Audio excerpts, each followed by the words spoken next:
Week 3 of Chester and Gus, pages 44 through 59. Page 44, a new idea. Gus is definitely getting used to me. Sarah notices it too. In the morning, as Mark gets dressed for work, she asks if he's noticed. I don't know what Mark does for a job, but he smells like wood and sawdust and sometimes paint. I love how Mark smells. I love that he hardly ever washes his pants. He takes them off next to the bed, and in the morning he steps back into them. When he says, I guess so, maybe, Sarah says, it's making me think about that idea I had. I called the school yesterday and asked if they'd be willing to consider having Chester in school with Gus a few hours a day, and they're willing to at least talk to me about it. Mr. McGregor told me to stop by. Next page, page 45. I can tell Mark is surprised by the way he looks up. The principal? Yes, we have to get it approved by the new teacher and also have to make sure no child in his classroom has an allergy. Did you tell him that Chester's not an official service dog? I did some research and it turns out those rules are a lot looser than I thought. There are all kinds of service dogs and there's no official licensing test or anything like that. You just have to prove that the dog performs a necessary task that the disabled person can't perform for themselves.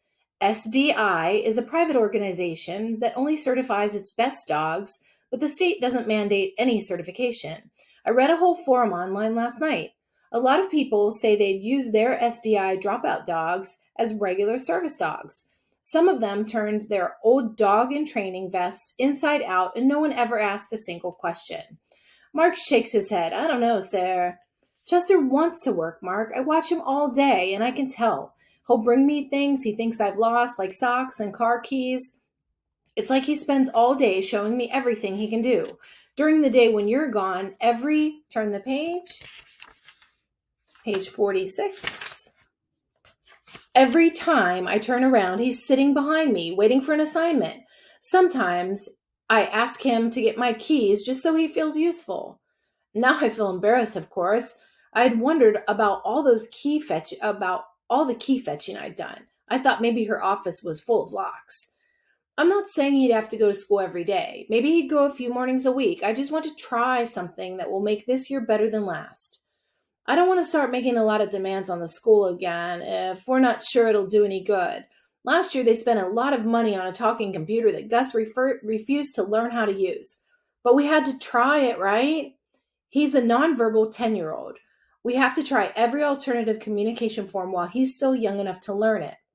Look, Sarah, what would we be trying to accomplish by sending Chester into school with Gus? He still makes Gus nervous. I admit he's gotten better, but it's not like they have some magical bond. You're not home all day with them. You don't see what I do. What do you see? Does Gus ever go over to him or voluntarily interact with him? Not exactly. Did you hear my cat? I think Hunter likes this story.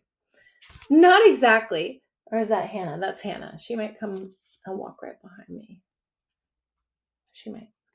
Just wait. Not exactly, but there's something happening below the surface. I feel it. Gus is aware of Chester, and it's making him more aware of other things too. Like what? I'm not sure how to describe it. Is he using any new words? No, he repeats a little more, but he doesn't use any of the new words. Does he respond when you ask him to do something? Not really, not without counting to 3. So what's different? Well, maybe this will seem silly, but sometimes I'll see Gus at his window and Chester sitting behind him. Then I'll look again, maybe half an hour later, and they're both still in the same exact position, only Gus has turned his body a little bit so Chester can look out the window too. Like he's aware of Chester and he doesn't want to block his view. It's funny that she noticed that. I noticed it too. That's how I figured out Gus isn't really looking out the window because there's nothing there. He's doing something else, but I don't know what it is. And you think that's significant? That he moved 2 inches for the dog? I think it's significant that they stayed in the same room together for half an hour without moving more than 2 inches. Yes, I do. Mark sits down on the bed beside her. I think Chester's a very sweet dog who's been trained to sit for hours without moving if his person needs that. I'm not sure it means anything except he knows how to sit still for a long time. But think about it, Mark. He's never been told that he's supposed to work for Gus. He figured it out himself. Doesn't that tell you that he wants this job? I don't know if this is the answer, but I feel like we have to try to do something. There's so much emotion in her voice, I go closer and put my head in her lap, the way I always did with Penny. Mark scoots closer to her. He can't stand to see her cry either, but he can do more than I can do because he has arms. It's nice to see him hug her. It makes me wish I had arms too. Page 49. How to build a nest. The minute I heard Sarah's idea yesterday, I started to get nervous. All morning while Sarah's at school talking to the principal, I think about my problems. Being too anxious, overreacting to loud sounds. These are bad problems to have, but they also mean I understand what Gus feels like. I know why he puts his fingers in his ears when things get loud and noisy. I only wish I could do the same thing with my paws. I also know what it feels like when your body does things you don't want it to do, like run under a bed during a thunderstorm. Gus doesn't do this, but I do. I can't help it. I just have to get under something. During a thunderstorm, Gus does other things like rock back and forth on his toes and turn the page, top of page 50. Flap his hands and hold his sparkly pen up to the corner of his eye. That's his way of hiding under the bed. He gets very loud and tries to do all his favorite things at once so his body will calm down. Gus is scared of a lot of things. I smell it all the time. Whenever he hears an unexpected sound, whenever I bark or even just walk past his room with my toenails clicking on the floor. Noises hurt his ears, and I make too many of them. I wish there was a way to promise him I wouldn't ever bark at school, but there isn't. He'll be anxious all the time, his fingers ready to jam into his ears in case I bark. I want this job, but I'm afraid Mark might be right. This isn't the right job for a dog to have.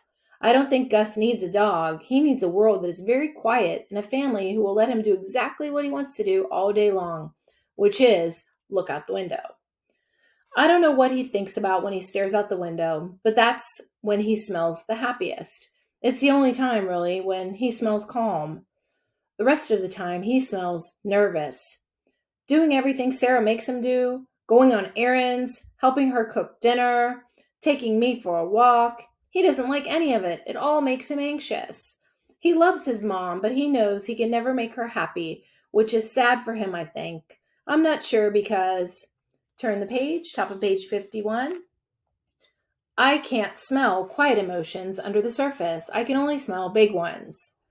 I remember when we were getting ready to return to the farm to test my skills and maybe find a match for me, Penny said she was sure I would pass the tests. She had no doubts at all.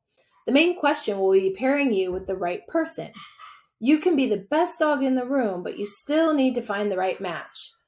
That's what I'm most nervous about. Now we know that she should have been nervous about a few other things too. Now I know wanting a job isn't the same thing as being able to do it. Sarah's at the school for a long time, talking to them about letting me come to class while Mark stays home with Gus and me. Sitting behind Gus, staring out the window, I've noticed something interesting. A pair of birds is building a nest on the front porch. I don't understand what they're saying because bird noises are hard for a dog to interpret. It seems like they're fighting most of the time, but still, by the end of the morning, they've got a nest in the rafters for the mother to lay her eggs in. I can only imagine how accomplished they must feel. They had a job and they did it. It gets me wanting to feel the same way. Turn the page. Top of page 52. Something to love.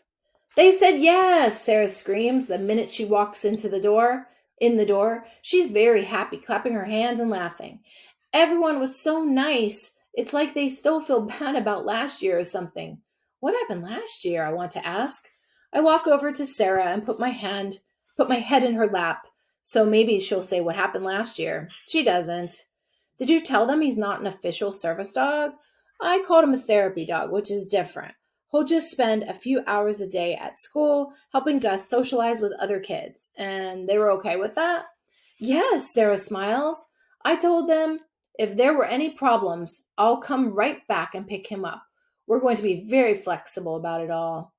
Mark makes a face like he's not too sure. Oh, Mark, don't imagine problems before we've had any. Okay, so did you meet the new teacher? Her name is Marianne Winger, and she seems great. She didn't spend our whole first meeting talking about how to manage behaviors, which I loved. She's asked a lot of questions about what Gus loves and what his passions are. What did you tell her? That was the problem. I almost said Tom's the tank engine, but he hasn't played with those for years, has he? Her question got me thinking. We don't really know what he cares about anymore except staring out the window. Mark thinks about this. He's calmer these days, which must mean he's happy, right? It's hard for us to guess what's going on in his head. No, I know. I just wish he'd found something that he loves, that's all. The way he used to love trains. I think about all the things I love. Chew toys, mostly. Balls, food, Penny, who I still love and miss. I know Gus well enough now to know balls aren't his passion.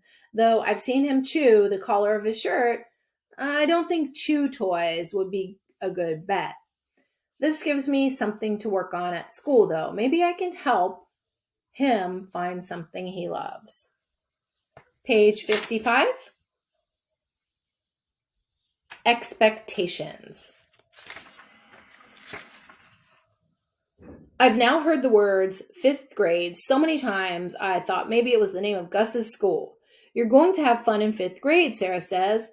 Chester is going to love fifth grade, and so are you, Gus. In fifth grade, the subjects get really interesting. You'll finally get to study American history. Remember how you loved our trip to Williamsburg and the Freedom Trail in Boston with the man dressed up like Paul Revere? Sarah says all this as Gus eats his breakfast on the first day of school. I try to tell her with a nudge of my nose into her knee, too much talking for the morning. Better to be quiet and let Gus get himself ready. I don't know if I'm right about this. Turn the page, page 56. Though I'm guessing, really. Maybe she understands what I'm saying because she stops talking. Then Mark comes in and fills the silence. Who's excited for fifth grade, he says, clapping his hands. I know I am, and Chester is too. He touches Gus's shoulder, which we all know is a mistake. Gus doesn't like to be touched at all unless he's in control of the touching, like when he gives someone else a hug. This doesn't happen very often, but I've seen it a few times. He will hug his mother or father from behind, and they're always surprised. Thank you for the hug, they'll say. He's never done this to me. I think he's still scared I'll touch him accidentally. Now, even though Gus flinches because he doesn't like to be touched, Mark leaves his hand there. I don't know why Mark does this on a morning where everyone is already nervous enough. I worry that Gus might explode from too much touching, but he surprises me. He bends his head so his cheek touches his dad's hand. He leaves it there for a few seconds. That's nice, I say, letting your dad touch your shoulder. I wish he could hear me. I wish he could know how doing this helps us all feel better. I remember when I thought Penny could understand what I said, and I talked to her all the time because it seemed like she was listening. But of course she wasn't. She loved me, I knew, but she could never hear me.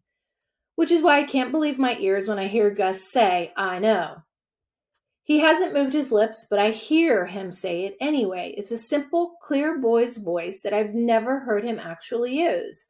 When they come, his words are mostly high and squeaky and hard on the ears. Sarah keeps a count of the words he uses, but I'm not sure why, because I've never heard him say any words that mean anything until now. I scoot closer to his chair, though I'm careful not to touch any part of his body because I know he has to concentrate on letting his dad's hand sit on his shoulder like that.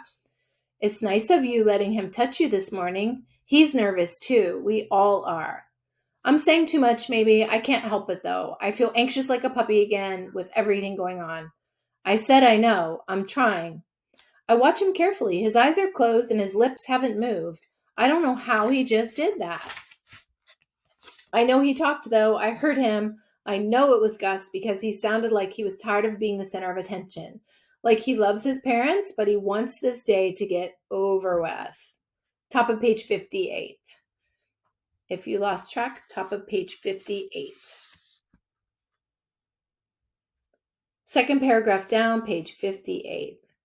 I know how he feels because I feel the same way. I'm nervous too, even though I found out this morning I don't have to stay the whole time today. I just have to walk inside so all the kids can meet me. Then Miss Winger, the teacher, will tell us when I can start coming to school. Gus doesn't say any more to me for the rest of breakfast, which is okay. It was very exciting to talk to each other, but I'm not going to push it or ask him a lot of questions about why he rocks or drones or likes sparkly pens so much. Even though I'm not staying at school, Sarah thinks it's a good idea for me to wear my old blue service dog in training vest. Last night, she and Mark had an argument about it. This way, there won't be any question. Everyone will understand he's a working dog. But his vest says, in training, Mark said. That's okay. I've already explained all this, and I promise no one will be reading what it says. The point is to have him look official. Won't people wonder why he's still wearing a training vest? Top of page 59. Training vest? A year from now? No one will care because they'll love him so much, Sarah said, hugging me. Mark lowered his voice. You don't worry, you're setting your sights a little high for all this? He's just a dog after all. He'll be a novelty for a week, and then it'll wear off, and he'll be like every other person who hovers around Gus and tries to get him to look up. Sarah sat up. Oh, don't say it like that, Mark. I'm sorry, he said, laughing. I'm kidding. I just think we do better when we go into things with low expectations. I think Mark is right, but I also think it's too late. We're